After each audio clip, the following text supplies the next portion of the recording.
ने नजर डाली, तब तब भारत में अनेकों योद्धाओं ने जन्म लिया। उनमें से ही एक थे भगत सिंह। 13 अप्रैल 1919 जलियांवाला बाग हत्याकांड।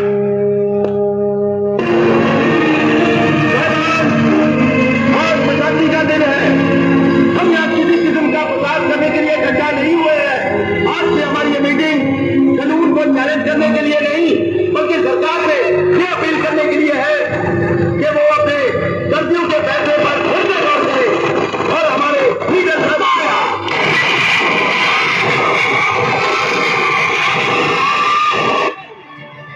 जलियांवाला बाग हत्याकांड यह एक बहुत बड़ी दुखद घटना थी, जिसमें 1000 से ज्यादा लोगों की जान गई। जब यह घटना घटित हुई तब वहां एक बालक मौजूद था, जिसकी आंखों के सामने यह सब हुआ। इस घटना ने एक वीर क्रांतिकारी पुत्र को पैदा किया, जिनका नाम था सरदार भगत सिंह। और उन्होंने तब वहां यह कसम खाई,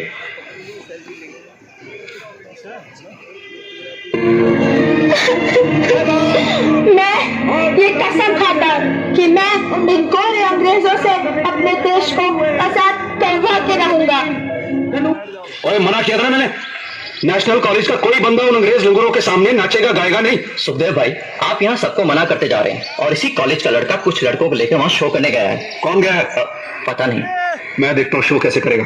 टमाटर अंडे का इंतजाम कर जाएगा, गोपाल हो जाएगा। नाम पता है किसी को? हाँ मैं जानता हूँ। अरे वो लंबा सा सरदार नहीं है जो किसी से बात नहीं करता, क्लासरूम में कमल, लाइब्रेरी में किताबों में मुंह डाले ज्यादा बैठा रहता है। क्या नाम है उसका? अच्छा, वो लालपुर का बंदा। हाँ, भगत सिंह नाम है उसका। भगत सिंह।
पगड़ी संभाल जट्टा, पगड़ी संभाल होए,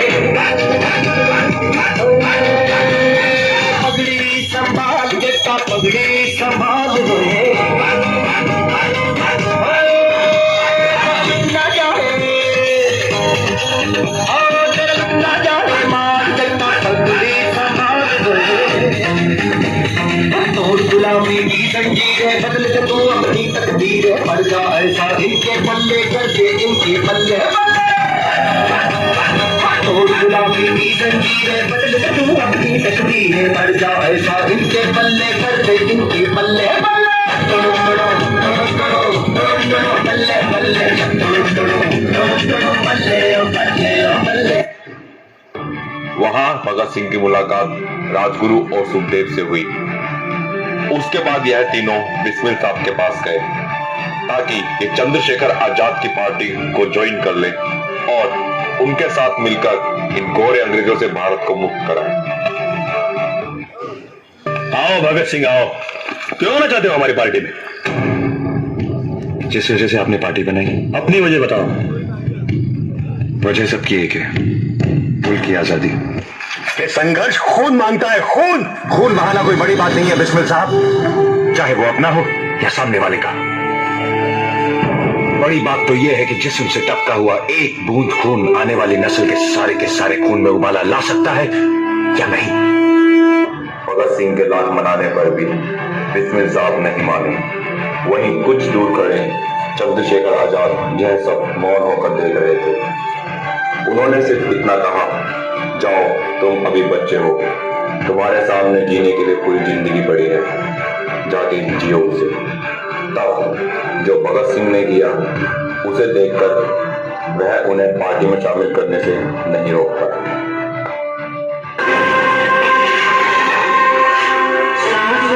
जब तक ना रुकेंगे कदम, चल पड़े तो मंजिल को पा जाएंगे। जान प्यारी नहीं है वतन से हमें, मरते मरते सभी को बता जाएंगे। ऐ वतन, ऐ वतन,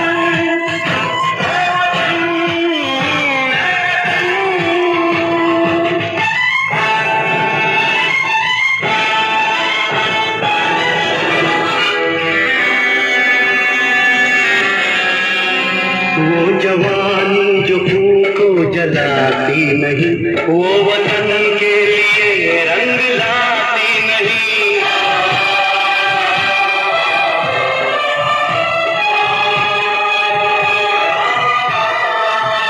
जाग लेकर गुलामी का क्यों हम जिए, क्यों हम जिए, सोच कर रातों को नींद आती नहीं। एक आंदोलन के दौरान अंग्रेजी स्क्वाड जॉन सॉन्डर्स के लाठीचार्ज करने के कारण लाला जी की मौत हो गई। तब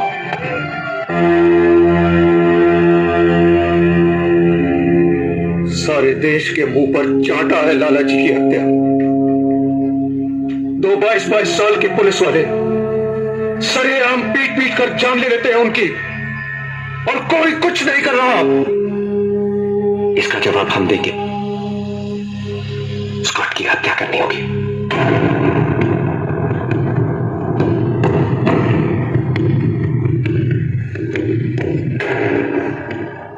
बिल्कुल सही।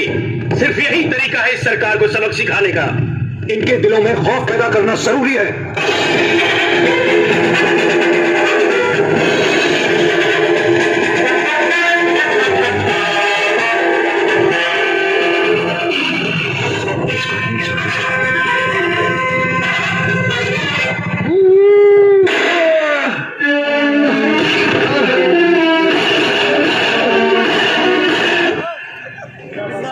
इस घटना के बाद भगत सिंह, राजगुरु, सुखदेव, चंद्रशेखर आजाद और उनकी टीम को आतंकवादी घोषित कर दिया गया।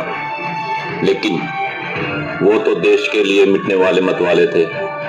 उन्होंने इस सब की परवाह ना करते हुए यह प्लानिंग करी। सच तो यह है कि हम अब तक आवाम के साथ जुड़ नहीं पाए। जो इंकलाब का सपना हम लोगों ने देखा था वो तब तक पूरा नहीं हो सकता जब तक आवाम हमारे साथ नहीं। ठीक कहते हो भगत।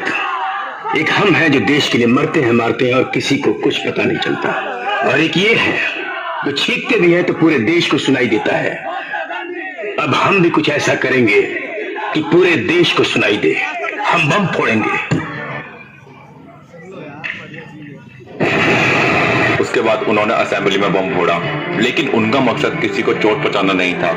उनका मकसद था भारत की आवाम में क्रांतिकारी को फैलाना, और वह काफी हद तक कामयाबी हुए और खुद को अरेस्ट करा लिया। भगत सिंह, राजगुरु, सुखदेव को फांसी की सजा सुनाई गई।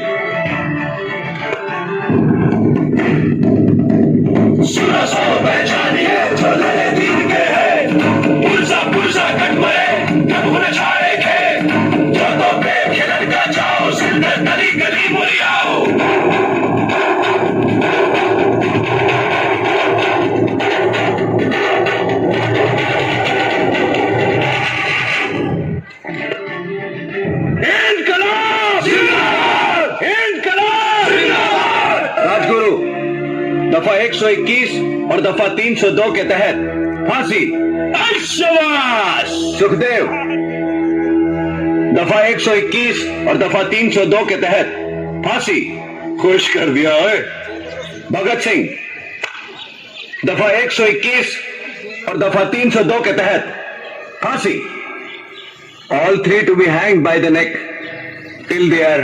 राजगुरु, सुखदेव और उनके साथियों ने जेल में जाकर अंग्रेजों के खिलाफ भूख हड़ताल करी। इस भूख हड़ताल में एक स्वतंत्रता सेनानी बटुकेश्वर दत्त मृत्यु को प्राप्त हुए, लेकिन उसके बावजूद भी भगत सिंह, राजगुरु, सुखदेव और उनके साथियों ने इस भूख हड़ताल को जारी रखा। नहीं, कड़ी नहीं लगाएंगे। नहीं, आपको हम। ओए, जाते जाते किसी को नाराज नहीं करते। लगा ले। चल तू कह रहा तो ठीक है यार, ला रहने दो, ऐसे ही ठीक है। शुक्रिया जेलर साहब।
भारत की पवित्र भूमि पर जब जब विदेशी ताकतों ने नजर डाली, तब तब भारत में अनेकों योद्धाओं ने जन्म लिया।